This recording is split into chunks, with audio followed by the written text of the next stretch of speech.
in this video I'm gonna show you how to scan QR codes using your HUAWEI MateBook D16. It's pretty simple. First you need to go to the camera app.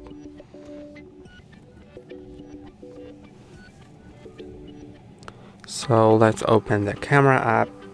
Then I'm gonna let it access microphone and the camera as well. And now the location, okay. If it doesn't work, if it doesn't show you the camera, then click on the camera button on the keyboard. You can see it turns on or off the camera. So now since it's turned on, just go to the QR code scanner, which is here, this mode.